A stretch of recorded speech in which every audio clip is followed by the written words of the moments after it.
Jéhovah est bon pour tous, et sa miséricorde est manifeste dans toutes ses œuvres. Jésus a utilisé l'exemple touchant du Fils perdu pour nous permettre de comprendre l'étendue de la miséricorde de Jéhovah. Ce fils a quitté la maison et a gaspillé ce qu'il avait en menant une vie de débauche. Luc 15, verset 13. Mais plus tard, il s'est repenti de sa conduite immorale, s'est humilié et est retourné chez lui. Comment son père allait-il réagir? Le jeune homme n'a pas eu à attendre longtemps pour le savoir.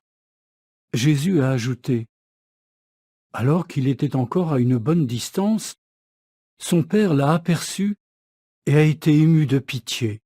Il a couru vers lui, l'a pris dans ses bras et l'a embrassé tendrement. Son père ne l'a pas humilié. Avec miséricorde, il lui a pardonné et lui a fait sentir qu'il était le bienvenu. Le fils perdu avait commis des péchés graves, mais comme il était repentant, son père lui a pardonné. Dans cette histoire émouvante, le Père miséricordieux représente Jéhovah.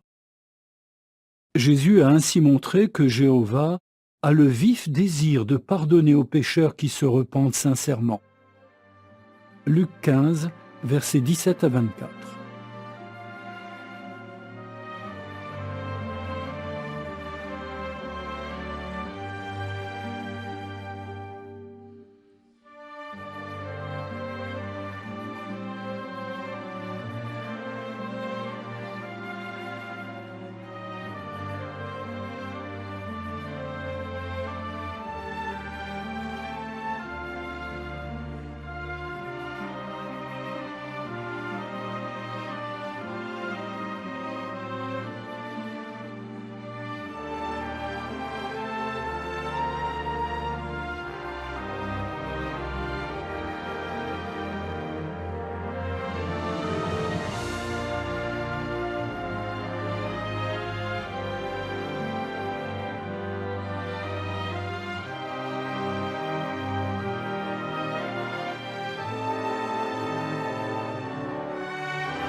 Quel exemple Jésus a-t-il pris pour nous permettre de comprendre l'étendue de la miséricorde de son Père?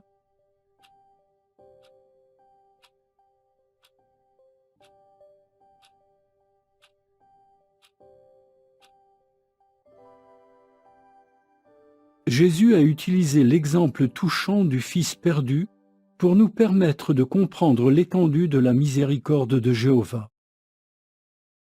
Le Fils perdu avait commis des péchés graves, mais comme il était repentant, son Père lui a pardonné. Dans cette histoire émouvante, le Père miséricordieux représente Jéhovah.